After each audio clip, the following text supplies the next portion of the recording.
Donc l'écoutez Alachot Ilchot Nesiat Kapaim, Alacha He, dans la brochure, passage 30 et paragraphe Gimel. Alken en mevachim ela benesiat kapaim. C'est pour ça que la bracha qui font les Kohanim, ils la font quand ils font Nesiat Kapaim. C'est-à-dire qu'il faut qu'ils lèvent leurs mains pour faire la Birkat Kohanim. Il ne faut pas monter comme ça et faire Birkat Kohanim. Il faut qu'ils lèvent leurs mains vers la communauté, vers l'assemblée, pour faire la bracha de Nesiat Kapaim. Ah, on a le café ou de l'eau, quelque chose? Non, j'ai ce qu'il faut tout d'abord. Que Nesiat Kapaim ou Prinat Nesiat Halev. Parce que qu'est-ce que c'est Nesiat Kapaim? Nesiat Kapaim, lever les mains, c'est lever le cœur. D'accord? Quand on lève les mains, en général, c'est parce qu'il y a eu un élan du cœur, c'est ça qui a fait que les mains elles se sont élevées. Kayadaim smuchim la lève. Les mains, elles sont proches du cœur, comme on a vu pour les tefilines, c'est-à-dire on met les tefilines dans le bras, mais le but qu'on met les tefilines dans le bras, c'est pour qu'ils soient en contact avec le cœur. C'est ça le but, pourquoi on met les tefilines dans le bras. Les bras, ils sont en rapport avec le cœur. C'est-à-dire par le fait qu'on lève les mains, ça élève le cœur. Comme quelqu'un, des fois, il a un enthousiasme ou quelque chose, alors il lève ses mains vers le ciel, comme ça, c'est une façon de montrer qu'il a un moment d'inspiration. Peprinat nisa levavenu el kapaim el bashamay. Alors comme c'est écrit dans Echa qu'on a levé notre cœur vers nos bras et vers le ciel. C'est-à-dire que maintenant, le fait qu'on est arrivé à lever nos bras, ça veut dire que notre cœur, il y a un souffle qui est passé dans nos bras, qui est venu du cœur.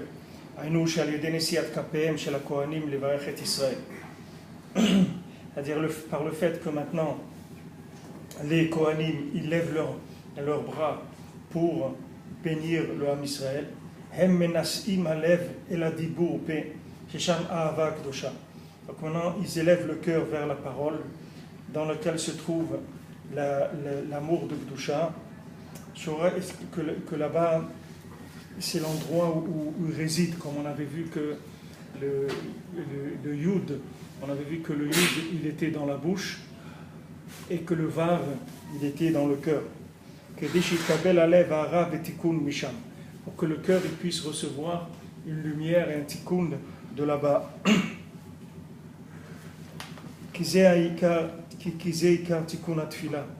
Parce que tout le tikkun de la tfila, c'est-à-dire toute la réparation de la tfila, c'est-à-dire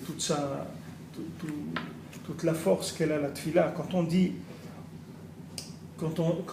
emploie un lachon comme ça, quand on dit zeikar tikkun atfila, ça ne veut pas dire qu'on a réparé la tfila. C'est pas dire le lachon tikkun, ça veut dire réparer, mais quand on dit zeikar tikkun atfila, ça ne veut pas dire que maintenant avec ça on a réparé la tfila. C'est ça la réparation qu'elle fait la tfila. C'est-à-dire c'est ça le sens même de la tfila. On dit zé tikkun atfila, ça veut dire c'est ça ce qu'elle fait comme tikkun la tfila. C'est-à-dire c'est ça la nature même de la tfila. C'est pour ça qu'on fait la tfila. Chez Nigmar Atikun Bleshlemut Alieda Kohanim, que la tfila, elle se parfait par les Kohanim, Shem Prinat Hahava Shora Etzel Brit Shalom, que c'est la Hava d'Hachem qui se trouve dans Brit Shalom, dans l'alliance, chez Nekuda, qui est le point, comme on a vu avant, comme on l'a vu dans la Torah. Donc maintenant, il y a une Nekuda qui s'appelle Nekuda de Ahava d'Hachem, pour le monde, puisqu'Hachem il a créé le monde par Ahava, c'est pour ça qu'Hachem il a créé le monde. Et on a vu que maintenant, au moment de la matérialisation du monde, c'est-à-dire quand le monde s'est matérialisé, alors le monde il est arrivé à s'épaissir comme on le connaît aujourd'hui. Maintenant l'épaississement du monde, ça a cassé les kélim du chesed. Et ces kélim du chesed, c'est-à-dire qu'est-ce que c'est les kélim du chesed? Le kélim du chesed, c'est le cœur. C'est-à-dire que maintenant, le fait que le monde s'est matérialisé, alors ça a cassé le kélim du chesed. Parce que le kélim du chesed, normalement, il devait toujours informer le monde sur la raison pour laquelle Hachem a créé le monde, et ça devait être évident pour nous. Mais comme maintenant le Keli du Chesed il s'est cassé, pourquoi le Keli du Chesed il s'est cassé? Parce qu'il n'y avait pas de participation de l'homme à ce Chesed-là. Alors le cœur il s'est brisé. Quand le cœur il s'est brisé, l'homme il a commencé à aller chercher quoi gratter dans ce monde pour avoir un petit peu de plaisir. Puisque maintenant, du moment où son cœur il s'est brisé, il n'avait plus la force de recevoir ce Chesed-là. Maintenant, ce Chesed d'Hachem, il est resté dans les mondes les plus élevés qu'on appelle les mondes de l'émanation, le monde de Hatzilut. La lumière, elle est restée là-bas. Et le cœur qui est descendu dans les mondes plus inférieurs, il s'est brisé par le fait que la lumière, elle a été trop forte. Il n'y a pas eu de récipient pour ce cœur. Alors maintenant, tout le but de notre vie, maintenant, c'est de reconstruire le cœur.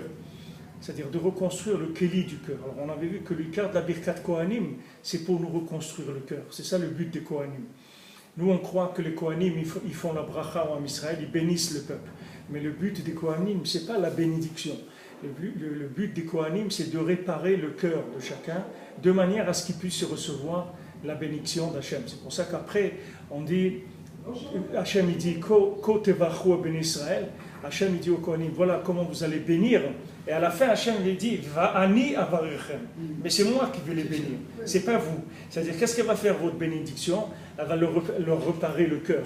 Quand elle va réparer le cœur, il n'y a plus de problème. La bracha d'Hachem, elle est là, elle va arriver.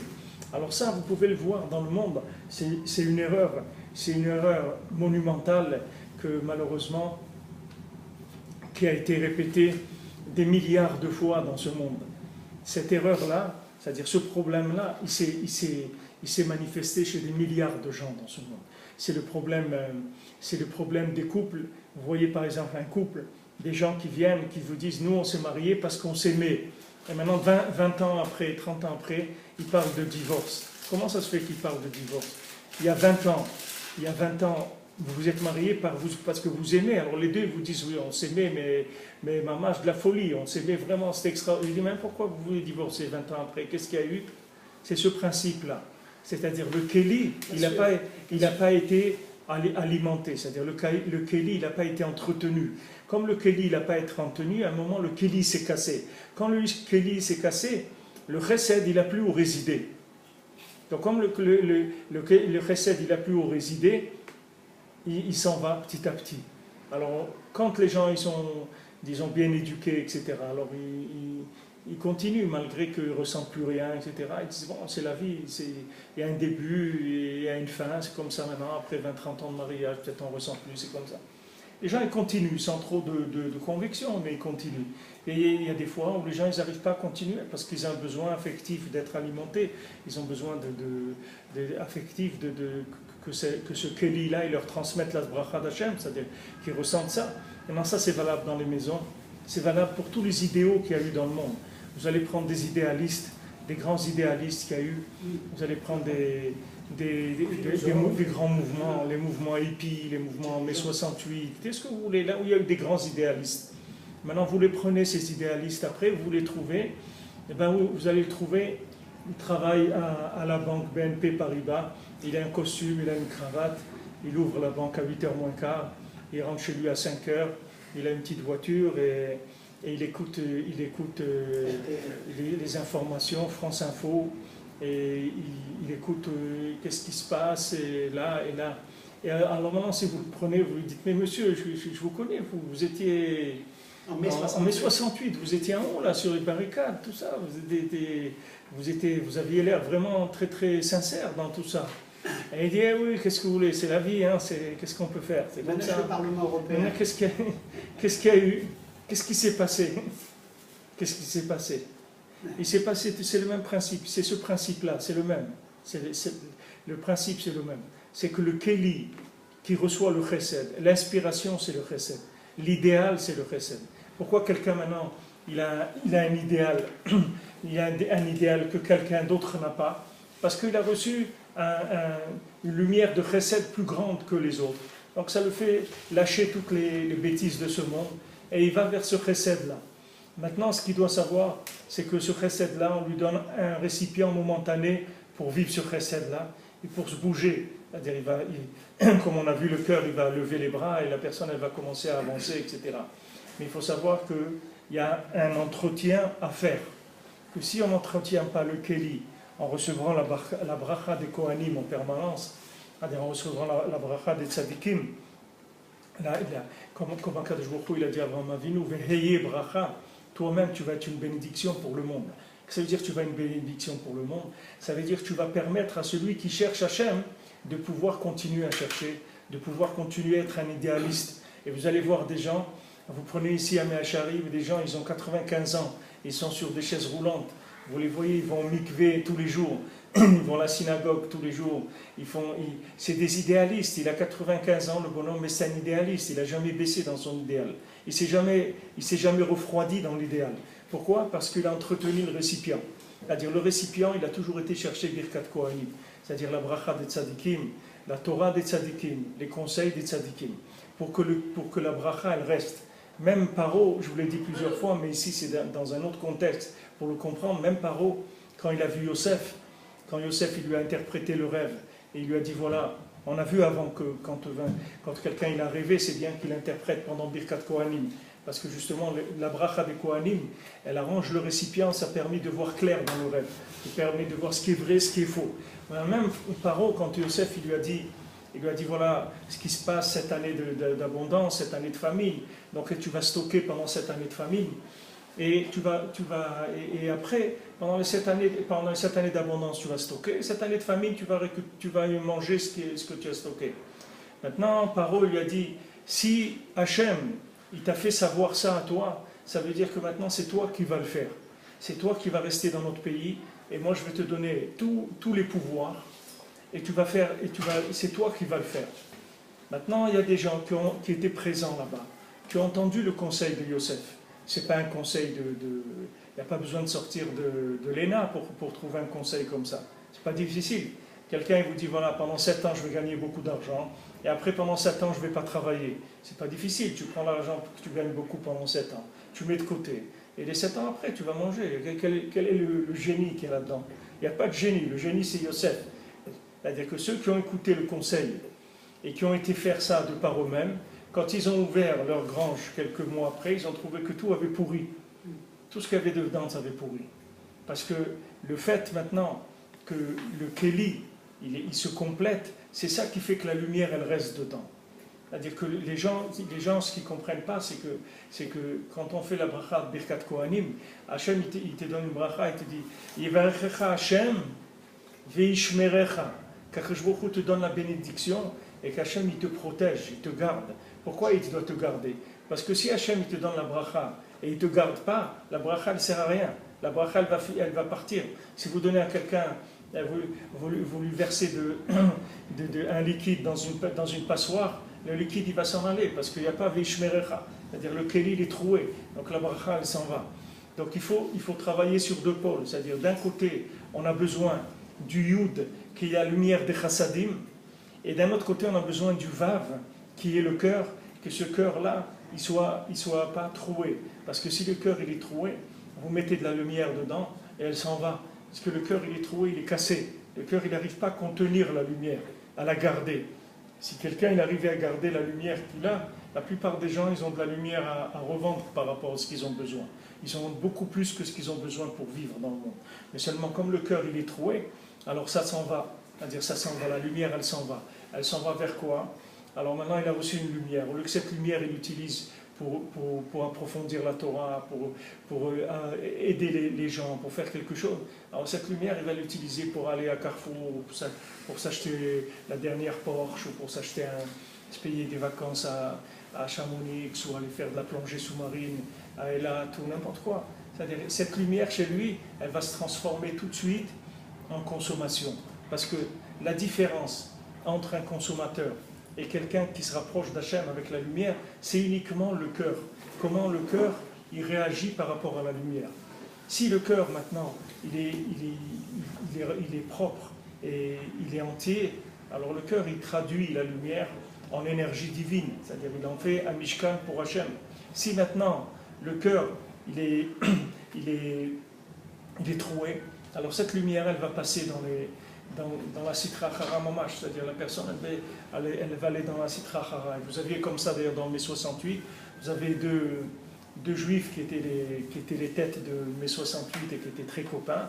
Un, il a fait tchouva, il est devenu Mamash un Talmid Chacham et tout, les Niftar il y a quelques années, mais Mamash il est devenu un grand Talmid Chacham. Et l'autre il est resté là-bas, et c'est lui qui dirige les Verts ou les...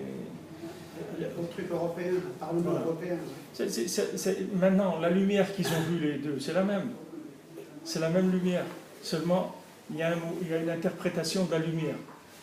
Selon le récipient, la qualité du récipient. Donc on a besoin de la Birkat Kohanim, c'est-à-dire on a besoin de Birkat Yosef. La bracha de Yosef, c'est pour ça que c'est écrit que Yosef, Hu Mashbir, l'école Amaharetz. C'est lui, Yosef, qui nourrit le monde entier. Pourquoi Yosef, il nourrit le monde entier? Parce que Yosef, quand il te donne la bracha, il te donne la bracha avec la shmira de la bracha. C'est-à-dire, il te donne une bénédiction avec la façon de garder cette bénédiction. Il y a beaucoup de jeunes dans le monde qui ont de la lumière. La plupart des jeunes, ils ont de la lumière. Ils vont au Népal, à Katmandou, à truc. Et c'est de la lumière, ça. C'est de la lumière. Comment un jeune il reste pas à Paris, il va pas étudier à la Sorbonne, il va pas travailler au PTT. C'est-à-dire, il décide, non, il part dans des pays à l'aventure, et ça c'est de la lumière, ça vient de la lumière. Mais le problème, c'est qu'il n'y a pas de récipient. Une recherche de lumière. Non, c'est la lumière qui déclenche la recherche.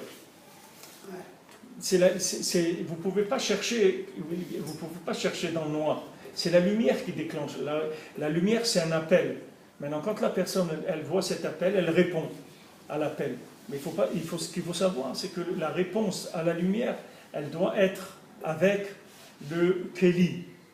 Elle doit être avec le Keli. Parce que s'il n'y a pas de récipient, alors il n'y a pas une possibilité d'intégrer cette lumière comme il le faut. Avec le Yud, quoi. Il faut qu'elle... D'accord?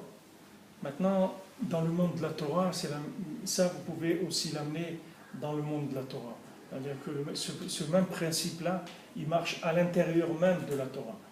Hachem, il a révélé la Torah. Beika, dans la Torah, ce qu'Hachem il a donné, c'est une conduite, une ligne de conduite. Cette ligne de conduite, elle s'appelle la halacha. La halacha, c'est le mode de vie d'un juif. Hachem, il a dit, voilà, un juif, il doit vivre comme ça. Il doit manger comme ça. Il doit dormir comme ça. Il doit s'habiller comme ça. C'est comme ça qu'un juif il vit. Il doit mettre les tefilines, il doit faire Shabbat. C'est des halachot. Maintenant, c'est écrit dans le Sfarim que le mot halacha, c'est le mot hakala. Halacha, c'est hakala. C'est le même mot. C'est-à-dire, la halacha et la fiancée, c'est le même mot. Ça veut dire que la halacha, c'est la façon de se marier avec Hachem. C'est-à-dire que la halacha, c'est ce qui fait que l'homme il se marie avec Hachem. Pourquoi on appelle le Rabbi Yosef Karo, on l'appelle le Mechaber? Pourquoi il l'appelle le Mechaber? Parce qu'il est Mechaber. Les Chaber, ça veut dire assembler. C'est-à-dire que lui, c'est celui qui t'assemble avec Akadosh Baruch Hu. C'est pour ça qu'on l'appelle le Mechaber. Mechaber, ça veut dire c'est lui qui nous a donné la méthode, comment nous marier avec Hachem, à travers la halacha. C'est-à-dire la halacha, c'est les chemins qui sont les règles de mariage avec Akadosh Baruch Hu. Voilà comment on va se marier avec Hachem. Mais maintenant, cette halacha-là, elle a besoin, pour devenir la kala, il y a besoin d'une méthode. Parce que si la personne, elle prend dans la halacha, il y a un côté, comme ce sont des concepts qui sont des concepts pratiques et techniques, donc il y a un côté rigoureux qui vient dans la halacha. Et si la personne, elle reste que dans le côté rigoureux, elle ne va pas pouvoir se marier avec Hachem. Elle pourra être un bon soldat dans l'application, mais elle ne pourra pas se marier avec Hachem. Parce que pour se marier avec Hachem, il faut dépasser le côté rigoureux qu'il y a dans la halacha. C'est-à-dire qu'il faut arriver à appliquer la halacha sans vivre dans la rigueur. Même si quelqu'un, il applique la halacha à la perfection, il doit rester quelqu'un de sympa et de cool et de détendu. Il ne doit pas du tout rentrer dans les nerfs parce qu'il applique la halacha. Alors ça, c'est écrit dans les Sfarim qu'il y a la medbet netivot ha-chokhma. C'est-à-dire le mot lève 32, c'est les 32 chemins qu'il y a dans la chokhma. La sagesse, elle a 32 chemins. Il y a un sefer qui s'appelle la medbet netivot ha-chokhma. C'est un sefer. Ce sefer, il n'est pas très long, mais c'est un sefer kadmon. comme les livres qui ont été reçus par Kabbalah, comme Raziel Amalach, ou des livres comme ça, c'est des livres qui sont transmis. Ce n'est pas les livres qui ont été écrits par quelqu'un, c'est des livres qu'on a reçus comme ça. Ce livre-là, il y a dedans 32 chemins de la Chokhmah. Alors là-bas, il explique chaque chemin, il vous donne son nom et il vous explique qu'est-ce que c'est. Bien sûr, pour comprendre ce qu'il y a là-bas, il faut déjà être avancé, il faut que je aide vraiment pour que la personne arrive à comprendre ça. Mais en tout cas, il y a 32 chemins de la Chokhmah. Ça veut dire les 32 chemins de la Chokhmah, ils sont faits pour le cœur. C'est ça le but de la Chokhmah. Le but de la Chokhmah, c'est de construire un cœur qui soit propre, qui soit bien et qui ne soit pas troué. C'est ça le but. C'est-à-dire qu'il ne laisse pas passer de la lumière dans des ta'avot.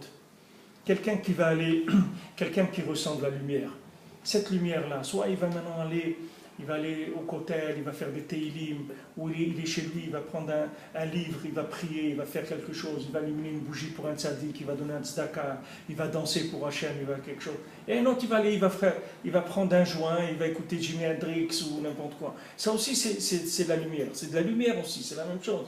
C'est la même chose, c'est une traduction de la lumière, c'est la même chose. Mais un, c'est une traduction de la lumière dans la Kedusha, et l'autre, c'est une traduction de la lumière dans Sitra Achara.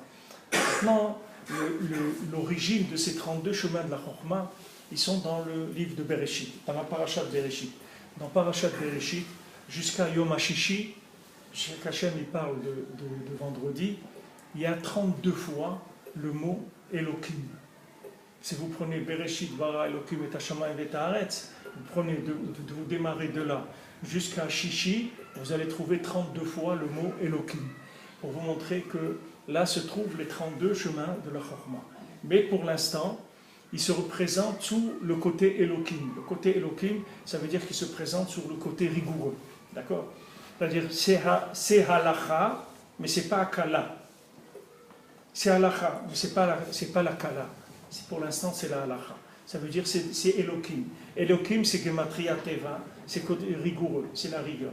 Maintenant, de la même manière que la halacha, elle a sa rigueur, ce monde aussi, c'est comme de la halacha, il a une rigueur. C'est quoi la rigueur qu'il a ce monde? C'est qu'il a beaucoup de choses qui sont des choses de cause à effet. D'accord? Le feu, ça brûle, l'eau, ça éteint le feu, l'eau, ça brûle pas, l'huile, ça brûle, les trucs, ça, comme ça. Il y a des choses qui sont des lois naturelles. Ces lois naturelles aussi, c'est halacha, c'est la halacha du monde, c'est le Elohim du monde. Mais il faut savoir que ces lois naturelles-là, elles peuvent changer n'importe quand. Ça dépend de ton cœur, c'est tout. Si ton cœur, il est shalem, si tu as un cœur qui est entier, un cœur qui n'est pas troué, alors ton cœur, il peut faire que la nature, elle est plus limitée aux apparences. Comme il a dit, ce tzaddik-là, il avait besoin d'allumer un air, et il n'avait pas d'huile, il avait du vin. Alors il a dit maintenant, qu'est-ce qui fait que l'huile elle brûle et que le vin ne brûle pas? C'est Hachem qui a fait ça. Hachem il a fait que l'huile elle brûle et que le vin ne brûle pas. Mais maintenant moi j'ai besoin d'allumer un air, j'ai que du vin. Alors il va allumer le vin, et il allume le vin. Il allume le vin et ça brûle. Et il a dit voilà, celui qui a dit à l'huile de brûler, il va dire au vin de brûler. Ça veut dire que maintenant, son approche de la vie, c'est plus une approche de Elohim, c'est plus une approche de rigueur. Les gens, dans leur tête, ils ont des rigueurs, ils ont des limites. Et maintenant, ils vivent d'après ces limites-là. Mais ces limites, c'est eux qui les ont mis, c'est pas Hachem qui les a mis. Hachem, il t'a jamais limité. Hachem, il n'a jamais limité quoi que ce soit. Hachem, il a mis une introduction au monde qui s'appelle Elohim. Maintenant, à toi, à transformer Elohim en Yudke Vavke, c'est-à-dire transformer le côté Teva, le côté rigoureux d'Hachem, en côté Rachamim. Akash Baruch Hu, ce qu'il veut, c'est que des Rachamim, c'est tout. Hachem, il veut t'amener à ce qu'au chassadim, qui étaient les premiers chassadim du monde, qui se trouvent dans le monde de l'émanation, où c'est du chesed gamour. C'est-à-dire, dans le monde de l'émanation, il n'y a aucun mal, il n'y a aucune rigueur, il n'y a que du chesed. La notion de mal, elle n'existe pas du tout là-bas. Ça veut dire qu'il existe un chesed qui ne s'habille pas du tout dans des choses qui sont Elohim. C'est-à-dire, il y a un chesed qui s'habille dans des choses que c'est que du bien, c'est que des cadeaux, c'est tout. Hachem, il fait cadeau, tout. C'est pour ça que même dans la prière, Rabbi Nachman, il dit que même si quelqu'un, c'est un bon soldat d'Hachem, c'est un tzaddik, il a fait beaucoup de choses qui sont bien. il dit, il ne conseille pas de venir prier Hachem avec des droits. C'est-à-dire de dire, voilà, moi Hachem, tu m'as demandé de faire Shabbat, regarde, j'ai fait. Tu m'as demandé de mettre les tefilines, j'ai fait. Tu m'as demandé les cachers, j'ai fait. Voilà, tout ce que tu m'as demandé de faire, je l'ai fait. Donc maintenant, moi je te demande, donne-moi ça, donne-moi ça. Rabbi Nachman dit, il vaut mieux pas passer sous cet angle-là. Il vaut mieux que tu passes toujours sous un angle du cadeau gratuit. Même si tu es méritant. Ne parle pas de tes mérites. Parce que tes mérites, tu ne sais pas la qualité de tes mérites, tu sais rien du tout. Il vaut mieux que tu passes par un autre chemin qui s'appelle Otsar Matnat Chinam. Comme va être Hanan, Otsar Matanat Chinam, Rachid dit. Qu'est-ce que c'est va être Hanan que Moshe Rabbeinu l'a supplié à Kadosh Baruch Hu? Ça veut dire qu'il lui a demandé Otsar Matanat Chinam. Il a dit, ok, tu as dit que je n'allais pas rentrer en Israël parce que maintenant j'ai fauté, j'ai frappé le rocher au lieu de parler au rocher, d'accord. Mais maintenant tu as chez toi un trésor qui s'appelle trésor de cadeaux gratuits. Alors maintenant donne-le-moi gratuitement. Ok, je ne suis pas méritant. Sur le côté Elohim, j'ai perdu. Mais il y a un autre côté qui est le côté du cadeau gratuit. C'est-à-dire ce cadeau gratuit, tout le monde peut l'avoir. Il n'y a besoin d'aucun mérite, c'est pour ça qu'il s'appelle cadeau gratuit. Il n'y a besoin d'aucun mérite du tout. Et comme c'est écrit, s'il avait encore ajouté une prière, mon cher Rabbeinu, ça y est, il serait rentré en Eretz Israël. Il fallait qu'il ajoute encore une prière. Et là, il aurait prié encore une fois, ça y est, rentré en Eretz Israël. Parce que cet endroit de cadeau gratuit, on peut tout obtenir de là-bas. Seulement, quand les gens y vivent dans la rigueur, dans leur tête, c'est-à-dire ils pensent qu'ils sont, comme ils chantent It's a wild world, c'est-à-dire c'est un monde sauvage, c'est un monde. Les gens ils pensent que le monde il est sauvage, que c'est un monde de rigueur. Alors ils vivent comme ça. Et ils croient dans la rigueur et ils croient dans les limites, dans l'interprétation du monde, qui est un monde limité, un monde dans lequel il y a des lois naturelles, il y a des causes à effet, etc. Alors leur vie elle est comme ça, parce qu'eux ils rentrent là-dedans. C'est-à-dire ils ont pris le côté du monde qui est halakha, pas le côté de la kala. Parce que celui qui a pris le côté de la kala, il va se marier avec Hachem. Maintenant, celui qui se marie avec Hachem, il n'y a plus de loi, parce qu'il est marié avec Hachem. Ça veut dire il n'y a plus de loi. Maintenant, il a besoin de quoi? Il a besoin d'une voiture. Alors voilà, la voiture, elle vient, c'est tout. Il a besoin d'aller quelque part. Vous voyez, Hachem, il lui amène. Il a besoin d'aller quelque part, quelqu'un vient, il l'appelle, il lui dit, tu ne veux pas aller là-bas? Il dit, mais comment tu sais? Il dit, non, allez, je t'emmène. Il dit, mais comment il sait que je dois aller là-bas? Il dit, c'est pas lui qui sait. C'est que quand tu rentres dans le principe de la Kala avec Hachem, c'est-à-dire que tu fais la halakha, mais tu ne fais pas la halakha comme quelqu'un qui vit avec Elohim. Tu fais la halakha comme quelqu'un qui vit avec Hachem. Tu fais la halakha avec amour. Alors maintenant, cette halakha-là, c'est la Kala, c'est plus la halakha. C'est-à-dire c'est une Kala, alors ça veut dire que c'est un mariage avec Hachem. Ce mariage, ça te donne accès à tout. Tout ce que tu as besoin, Hachem va te le donner. Tout va te le donner. Tout ce que tu as besoin, il va te le donner. Et il n'y a aucune loi naturelle. Parce que les lois naturelles, c'est rien que pour Elohim. Ceux qui vivent dans Elohim. Tu montes un petit peu au-dessus d'Elohim, il n'y a plus de loi naturelle. Tout est ouvert, tout est permis. Toute la chokhma du monde, on peut te la donner. Tout, Hachem, il peut te donner absolument tout ce qu'il y a dans le monde. Toute la richesse du monde, toute la chokhma du monde, tout le chesed du monde, tout, tu as le droit à tout. Pourquoi? Parce que tu es rentré dans la kala. Tu n'es pas resté dans la halakha. Tu n'es pas resté dans le côté halachique de Elohim. Tu es rentré dans le côté de l'amour d'Akadosh Baruch Hu. Tu fais la halakha, mais tu le fais par amour. Tu ne le fais pas parce que c'est les lois naturelles de la Torah. Ce n'est pas les lois naturelles, c'est un chesed qu'Hachem m'a fait. Quand Hachem m'a dit de mettre les tefilines, c'est parce que Hachem il m'aime. Alors il m'a dit, mets les tefilines. C'est par chesed qu'Hachem m'a dit de mettre les tefilines. C'est pas parce que maintenant il veut m'imposer. Qu'est-ce qu'Hachem il a besoin de t'imposer? Tu crois qu'Hachem il a quelque chose quand tu mets les tefilines? Ça lui ajoute quelque chose à Kadosh Baruch Hu? Que je peux rouler infini, tu peux rien ajouter du tout. Tu peux rien diminuer, tu peux rien rajouter. Il n'a pas besoin de toi, Kadosh Baruch Hu. Du tout. Il n'a pas besoin de tes mitzvot, il n'a besoin de rien du tout. Hachem il t'a donné toutes les mitzvot, toute la halakha, c'est rien que parce qu'il t'aime, c'est tout. C'est pour ça qu'il t'a donné la halakha. Maintenant, quand tu rentres dans la halakha, dans cette prina, et dans la prina de la kala, alors là ça devient un mariage avec Hachem. C'est pas un mariage de raison, c'est un mariage d'amour, mamash. Alors maintenant tu rentres avec Hachem, et à ce moment-là, tout ce qu'il y a dans le monde, toute la bria entière, elle est à ta disposition. Tout est à disposition. Tous les gens du monde sont à disposition, toutes les paroles du monde sont à ta disposition, tout ce qu'il y a là sont à disposition. Pourquoi? Parce que du moment où tu es rentré dans un concept qui s'appelle la Kala, ça fait que ça te donne accès à tous les chassadim d'Akadosh Baruch Hu. Parce que maintenant tu as réparé le récipient principal qui est le cœur. Donc maintenant le but, les gens ils cherchent, comme on vit dans la clipa de Esav, dans la clipa de la matière, la clipa du corps de Esav. Alors les gens ils cherchent de la chorma, les gens ils cherchent à savoir des choses. Mais ce que les gens ils n'ont pas compris, c'est pas de savoir des choses qui est important. Ce qui est important, c'est de pouvoir les vivre. C'est pas de les savoir. À quoi ça me sert de savoir des choses si je ne peux pas les vivre? Ça ne me sert à rien. Au contraire, je vais souffrir encore plus si je sais des choses et je ne peux pas les vivre.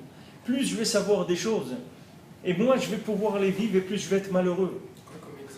Comme exemple, quelqu'un il va dans une agence de voyage, d'accord? Il va, il lui dit, dites-moi quels sont les meilleurs voyages au monde. Il dit, voilà, vous avez les Baléares, vous avez ça, vous avez ça. Alors qu'est-ce que vous choisissez? Alors il dit, mais je ne peux rien choisir, moi j'ai pas d'argent, je ne peux pas. Il dit, non, mais pourquoi vous venez ici? Il dit, non, je voulais quand même savoir, on ne sait jamais. Peut-être un jour je pourrais, mais maintenant je ne peux pas. Par rapport au monde de la Torah. C'est la même chose. Maintenant tu vas apprendre des choses, ok? Ces choses-là, tu ne peux pas les vivre. À quoi ça sert? Tu vas apprendre des choses, ok? Tu vas apprendre que tel tzaddik qui faisait ça, voilà, celui qui fait ça, il arrive à ça, et celui qui... Ok, c'est bien. Mais toi, tu ne peux pas le vivre. Et pour entretenir le mariage, il faut passer quand même sur même des halakhot qui ne concernent pas. C'est-à-dire, l'halakha, c'est pas de la chokma. L'halakha, c'est pas de la chokma. L'halakha, c'est des pieds, c'est alikha. Il n'y a rien à comprendre dans l'halakha. C'est pour ça que, bon, Hachem, on a commencé, on fait le kitsur, il n'y a pas besoin de savoir pourquoi. C'est comme ça, c'est tout. Cohen, il monte, l'autre, il est Lévi, le truc, tac, tac, tac, tac, c'est le code de la route. Quand tu vas apprendre le code de la route, tu ne veux pas lui demander, mais pourquoi, monsieur, le sens interdit, la barre blanche, elle est accouchée? Pourquoi ils n'ont pas fait debout? C'est comme ça, c'est tout. Il y a pas, c'est maintenant, on est dans un code de la route maintenant. Le code de la route, c'est pour permettre à tout le monde de circuler. Maintenant que la barre blanche elle est couchée, elle est debout, c'est pas ça le problème. Le problème, c'est que toi, quand tu vois ça, tu dois savoir, il faut que tu t'arrêtes. Tu ne dois pas entrer dans cette rue, ou un feu vert, tu dois avancer, ou un feu rouge, tu dois t'arrêter. C'est un code de la route. La halakha, c'est un mode de vie, d'accord? C'est déjà du vécu, la halakha. La halakha, c'est entièrement du vécu. Parce que je parle, c'est pas la halakha, c'est la chokhmat Torah. Quand quelqu'un rentre en chokhmat Torah pour apprendre des chidushim de Torah, l'approfondissement de la Torah, du pilpul de la Torah, des choses qui sont chokhmat Torah, qu'est-ce que tu vas en faire de ça? Tu vas en faire quoi? Tu vas l'utiliser quoi? Tu vas regarder la vitrine de la pâtisserie alors que tu n'as pas d'argent. Ne regarde pas, change de trottoir. Pourquoi tu vas regarder la vitrine de la pâtisserie? Tu vas baver devant la vitrine. Tu n'as pas d'argent, tu ne peux pas acheter. Tu n'as pas de cœur. Il dit le Navi, ils ont de la chokhma, mais ils n'ont pas de cœur pour la vivre. Le prophète, il dit chokhma, c'est un chacham sans lèvres. C'est un chacham qui n'a pas de cœur. Qu'est-ce que tu veux qu'il fasse avec? Tu viens voir un chacham et il te dit voilà, ah non, il faut faire comme ça, il faut faire comme ça. Il dit oui, mais monsieur, je ne peux pas. Tu dis non, il n'y a pas. Il dit je ne peux pas. Vous faites ça et ça et ça. Il n'y a pas de cœur. C'est-à-dire que lui, il va te dire les choses qui sont écrites, mais il n'y a pas de cœur dedans. Alors tu ne peux pas. Ça détruit au lieu de construire, ça détruit. C'est pas quelque chose qui va te construire. Maintenant dans la vie, dans la vie de la maison, c'est la même chose. C'est-à-dire qu'il faut savoir que dans la maison, il y a une halakha de vie, mais il ne faut pas oublier qu'il y a une kala. C'est-à-dire que maintenant, quelqu'un s'est marié. À part maintenant qu'il faut parmassa, à part qu'il faut s'occuper de ça, à part qu'il faut la maison, à part qu'il faut tout ce qu'il faut. Mais il ne faut pas oublier quand même que c'est un khatan et une kala.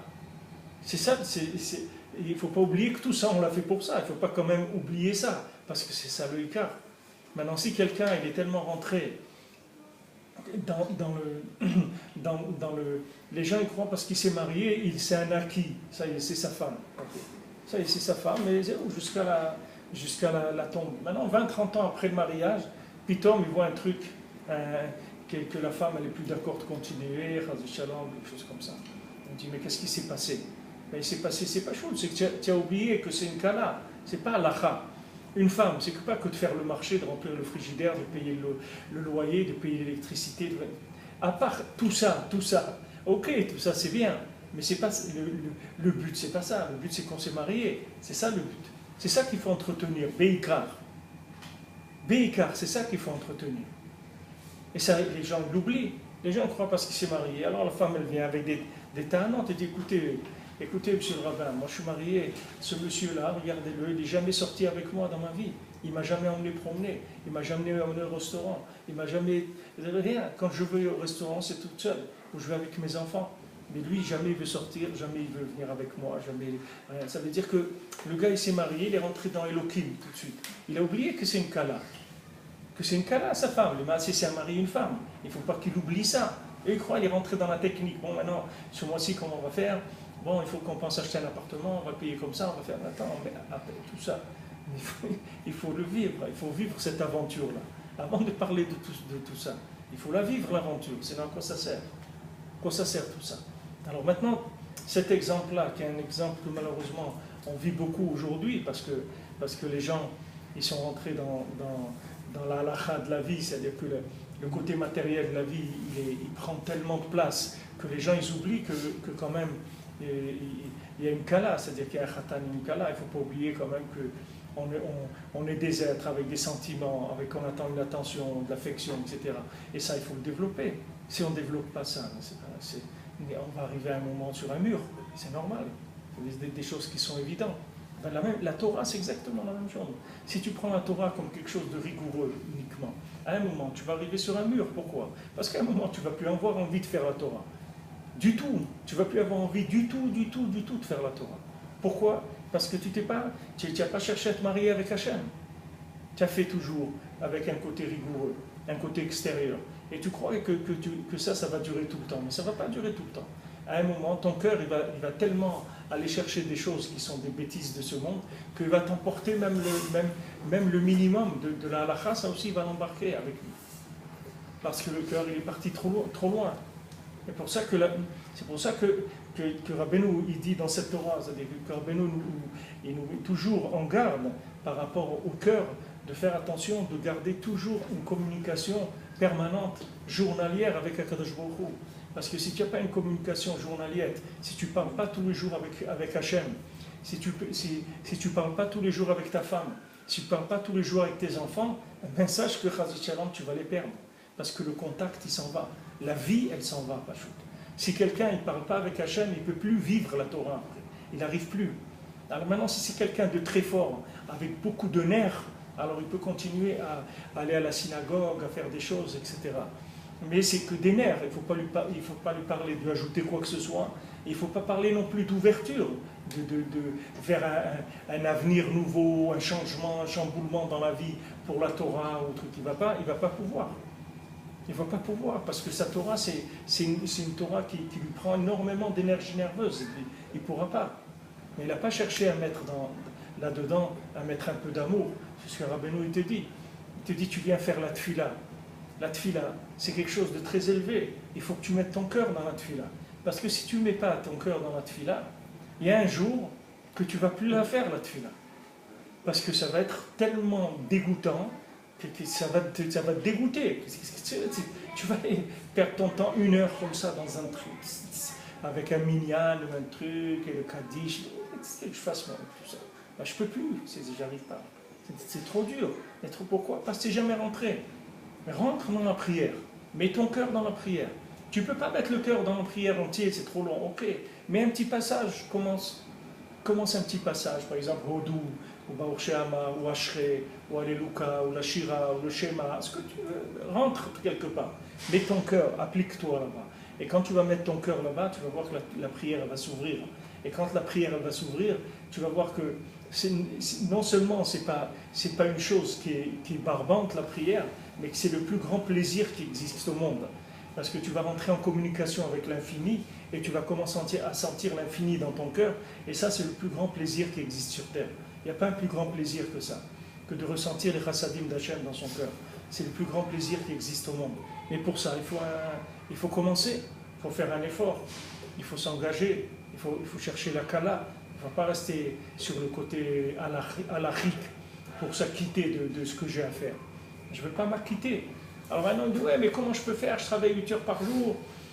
Après, je viens à la maison, il faut que s'occuper des enfants, il y a des trucs et tout. Comment tu veux comprendre le temps après de vivre ou de trucs? C'est pas vrai. Si tu savais que ça, que le fait de maintenant de prendre un petit moment, 20 minutes, une demi-heure pour parler avec ta femme tous les jours, c'est aussi important que de payer ton loyer ou que de donner à manger à tes enfants. Si tu savais que maintenant, la nourriture de ton cœur, elle est aussi importante que la nourriture de ton corps, alors tu lui attribuerais un critère, un coefficient élevé dans les efforts à faire. Mais seulement les gens ils croient que c'est Elohim, c'est-à-dire que la vie elle tourne, c'est-à-dire Elohim, Teva, ça tourne, ça roule, il n'y a pas de problème. Mais ce Teva lui-même que tu vois qui tourne, si tu ne cherches pas le cœur, ce Teva lui-même il va se bloquer à un moment. Ce que tu croyais que c'est une machine qui tourne, tu verras qu'un jour cette machine ne tourne plus. Et après ça commence des difficultés. Et après les gens ils ont des difficultés de parnassa, des difficultés de shalom bayit, des difficultés de santé, des difficultés mentales. Ces difficultés elles viennent de quoi? Elles viennent du fait qu'il a tiré, comme on dit, il a tiré sur la bobinette, il a tiré trop sur la corde. Voilà, il a tiré trop sur la corde. Il a trop tiré sur la corde. Parce que ne crois pas que ce teva-là, c'est un teva qui est gratuit complètement aussi. Ce teva, il attend de toi quelque chose. Et maintenant, si tu tires trop sur la corde, tu vois que le teva, lui-même, il va se retourner. La terre, elle ne veut plus donner.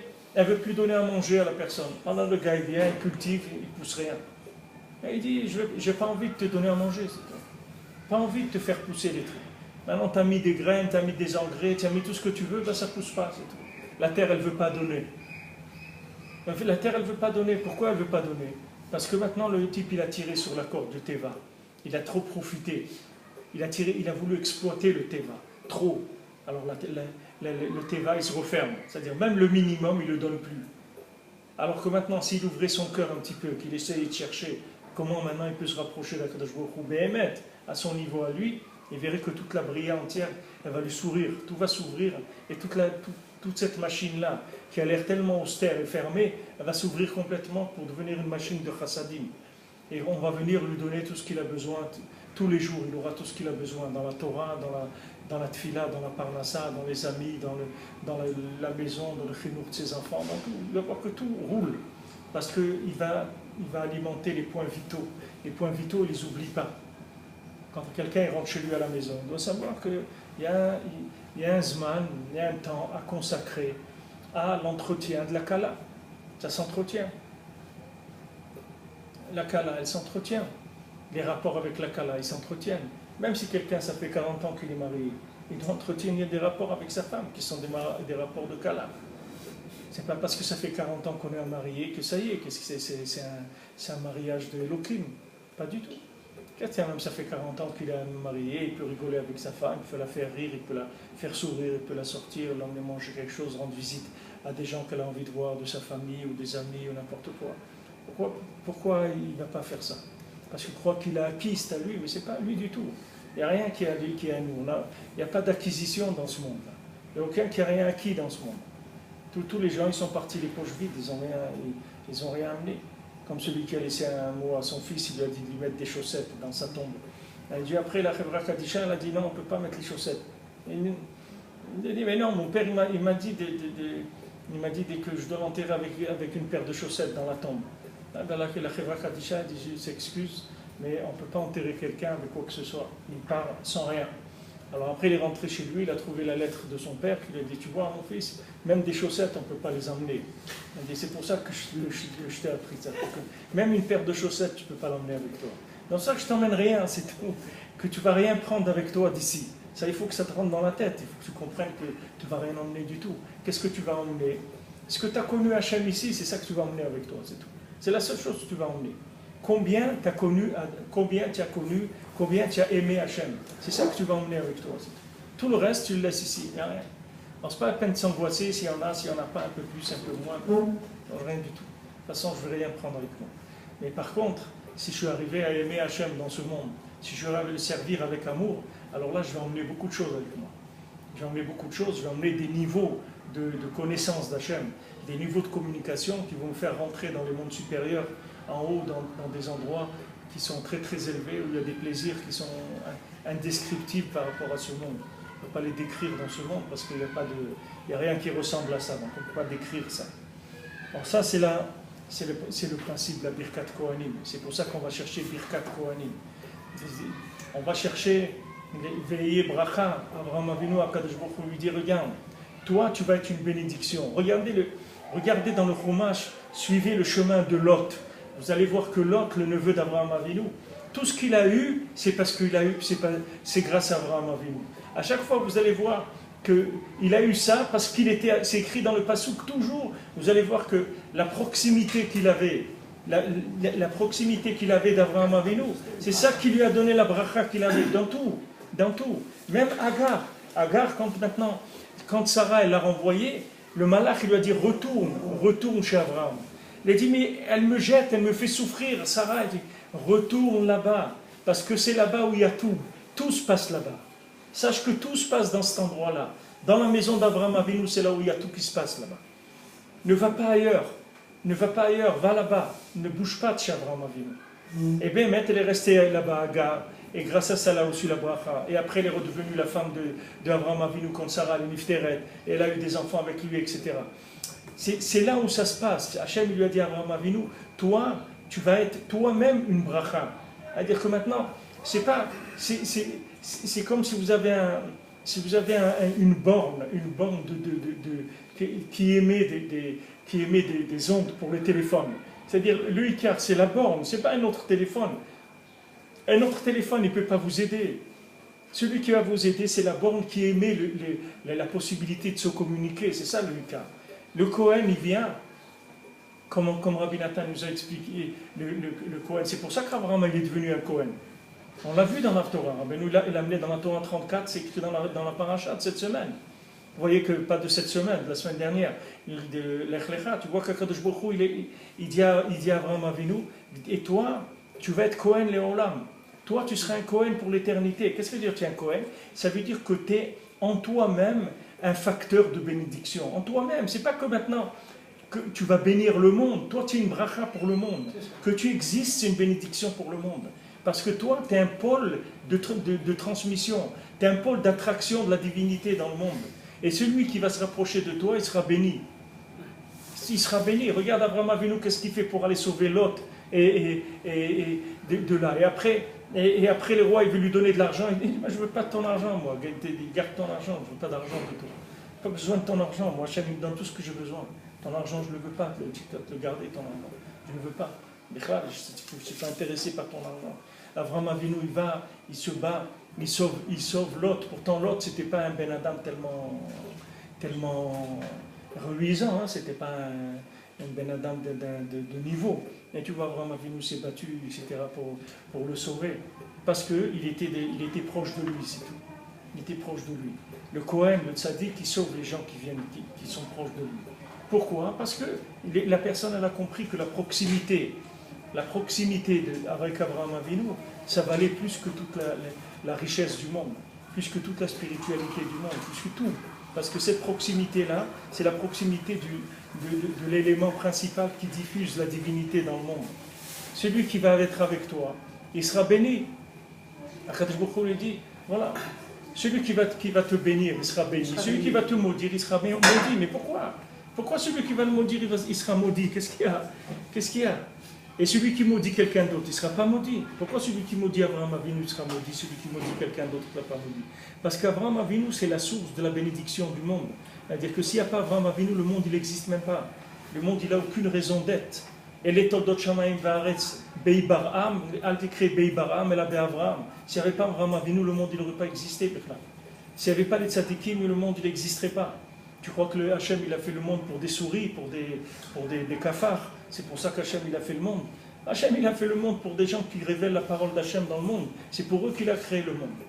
C'est pas pour des gens qui sont en train de consommer toute la journée, manger les restes qu'il y a dans les poubelles. C'est pas pour ça qu'Hachem, il a créé le monde. Donc quand Akadosh Baruch Hu, il met en avant un tzaddik, il faut savoir que le tzaddik, il a toutes les brachot dans les mains. Et la bracha principale qu'il te donne le tzaddik, c'est qu'il va t'apprendre à aimer Akadosh Baruch Hu. à t'aimer toi-même, à aimer ta vie, à aimer les autres, à aimer Hachem. C'est ça la bracha du tzaddik. C'est ça que Rabbeinu l'a dit, je vais vous donner un cœur. Breslev, c'est Lev Bassa. Quand Rabbeinu est rentré à Breslev, dans la ville de Breslev, et il a dit, alors on lui a servi le kidouche et le vin s'est renversé. On lui a servi un autre verre pour le kidouche. Rabbeinu a fait kidouche le Shabbat, le premier Shabbat où il est rentré à Breslev. Et il dit, maintenant, on nous appellera pour toujours les chassidim de Breslev. C'est ce nom-là, il restera toujours. Et Lev Bassa, le cœur de chair, un cœur qui est un cœur qui sent la divinité, c'est ça un cœur de chair.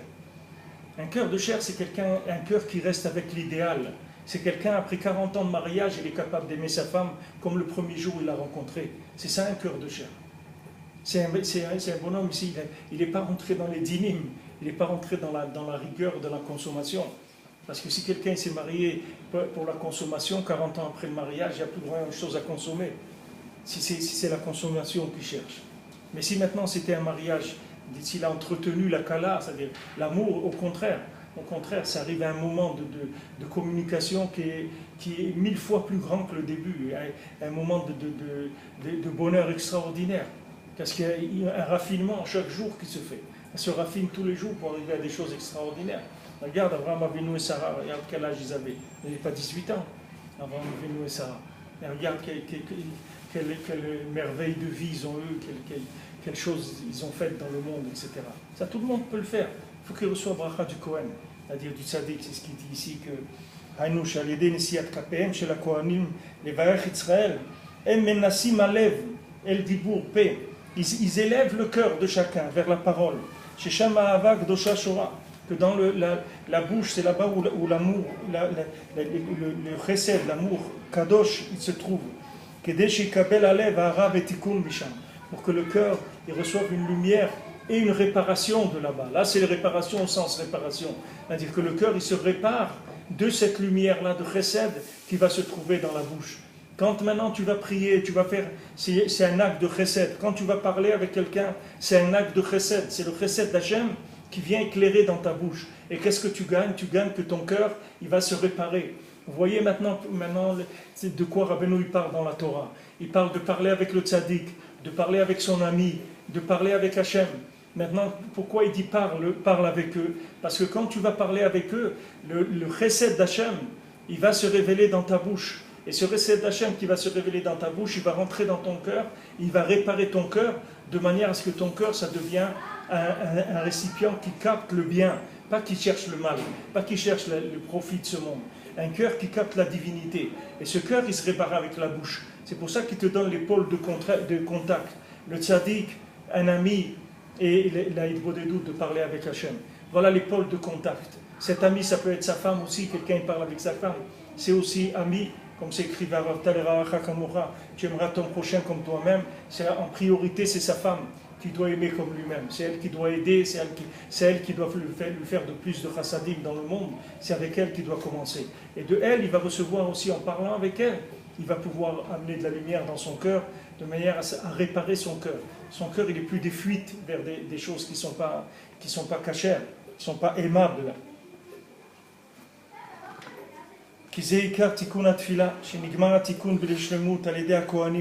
Parce que ça, c'est le cas de la réparation de la prière, c'est-à-dire que de la prière en tant que réparation, que le tikkun il se finit grâce aux kohanim, qui sont la hava shora etzel brit shalom, qui sont l'amour qui se trouve dans le brit shalom, chez Wanekudana. Valken mevachim leverech et amo Israël be'ahava.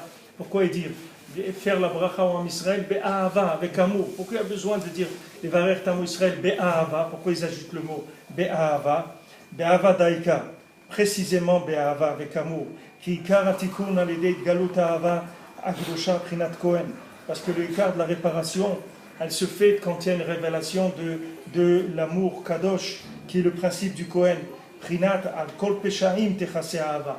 Comme on l'a vu dans la Torah, le Rebbe dit qu'il ramène ça, c'est pas le Rebbe, il ramène ça des Chazal, que al kol peshaim techase ahava. Sur toutes les avérotes du monde, la ahava, elle va couvrir, elle va cacher les avérotes. Parce que quelqu'un, quand il a fait une avéra, c'est toujours par rapport à Elohim, la avéra.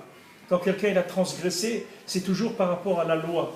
Mais maintenant, il y a des gens, il y a des gens qui sont hors la loi et il y a des gens qui sont en dehors de la loi. Il y a les hors la loi, c'est par rapport à la loi. Il y a des gens qui sont, qu'on appelle des intouchables, parce qu'ils ne rentrent pas dans le domaine de la loi. C'est des intouchables. Ce pas des gens qu'on peut les attraper et les mettre dans le domaine de la loi. Pourquoi? Parce qu'ils ont un rapport avec Hachem qui est un rapport d'amour.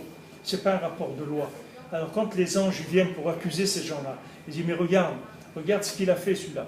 Il a volé à son copain ça, il lui a menti, il a fait ça, il a frappé un autre, il s'est énervé, etc. Tout ce qu'il a fait de mal, Akash Baruch Hu dit on ne peut pas le juger à lui comme ça, parce que lui, il a des actes d'amour pour Hachem qui sont en dehors de toutes ces considérations de loi. Donc il fait partie des gens qu'on appelle des intouchables. C'est des gens qu'on ne peut pas leur faire de mal. Parce que c'est des gens qui sont engagés au-delà de leur niveau. C'est des gens, ils ont eu du chassadim avec Hachem, ils ont été au-delà de ce qu'ils pouvaient. Dans leur corps, dans leur argent, dans leur cerveau, dans leur bouche, dans tout ce ils ont été au-delà de ce qu'ils pouvaient faire. Et ce dépassement-là, ça les fait sortir complètement de la mida de Elohim. C'est fini, c'est des gens qui ne rentrent plus sous la considération de Elohim. Parce qu'eux-mêmes, il n'y a pas de Elohim pour eux. Il n'y a pas d'Elohim. Comme c'est écrit le Zohar, il dit, quand il y a eu Kiryat Yamsouf, on devait ouvrir la mer pour sauver l'homme Israël. Alors maintenant, les anges ils sont venus devant Hachem, ils ont dit, qu'est-ce que tu vas leur ouvrir la mer? Pourquoi? Eux aussi ils font un drôle d'Azara comme les Égyptiens. Pourquoi tu vas noyer les Égyptiens et tu vas les sauver? D'ailleurs, on ne fait pas le Hallel Shalem à Pessah à cause de ça. On fait le Hallel, on le fait réduit. On ne fait pas Shalem, parce qu'il n'y a pas une joie tellement à voir que les Égyptiens ils ont été noyés. Hachem il aurait préféré qu'on arrange les choses autrement. Mais maintenant on est arrivé à un moment où les anges ils ont dit mais il n'y a aucune raison de les sauver eux plus que les Égyptiens. Voilà. Aussi regarde ce qu'ils font, etc. Alors maintenant le Zohar il dit comment Hachem il les a sauvés. Il a dit Vayashkem Avraham Baboker. Il dit Avraham Avinu, je lui ai dit d'aller tuer son fils. Moi je ne lui ai pas dit de se lever tôt. Il s'est levé tôt, il m'a devancé dans ce que j'ai demandé. Bien que c'était dur pour lui d'aller tuer son fils unique, etc. Bincha Yechidecha et tout son fils unique, que je lui ai promis tellement de choses, d'aller égorger son fils, c'est un acte terrible, c'est horrible. Mais non seulement il va le faire Bessimcha, et il se lève tôt le matin. Il se lève tôt le matin pour aller. Ça, qui s'est levé tôt le matin, avec ça, Hachem, il a fait Kiryat Yamsouf. Il dit, on ne peut pas appliquer des lois à ces gens-là. Vous ne comprenez pas qu'on ne peut pas appliquer la loi. C'est des gens, ils ont sauvé le roi. C'est des gens, ils sont venus, ils ont sauvé le roi. Il y avait un complot contre le roi, on l'a sauvé. Grâce à lui, grâce à eux, on a sauvé le roi. Vous voulez maintenant qu'on applique les lois sur eux? On ne peut pas appliquer des lois sur eux. C'est des gens qui sont sortis des lois. C'est des intouchables.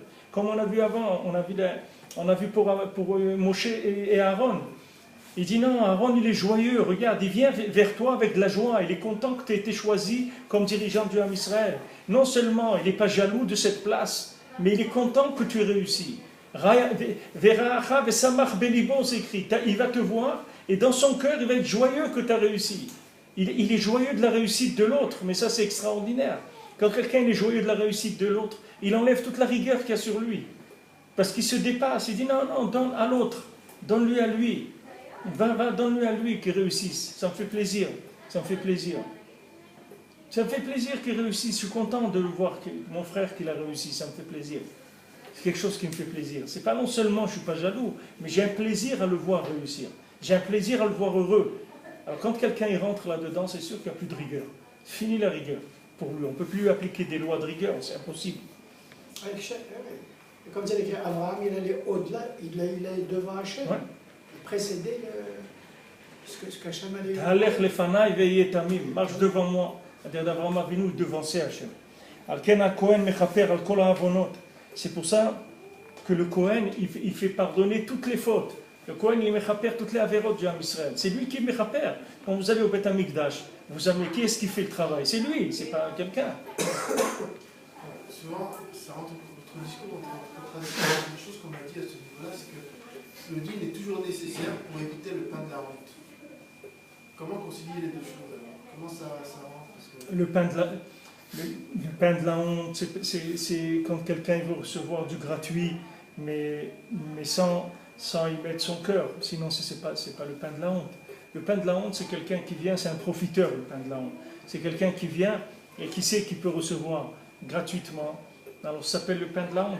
Ici, il y a des endroits où on distribue à manger gratuitement, mais à Chéharim, d'accord? Moi, je connais des gens, ils sont pleins d'argent et ils vont manger là-bas. Ça s'appelle le pain de la honte, parce que la personne, elle a de quoi payer, elle ne paye pas. Ça s'appelle le pain de la honte.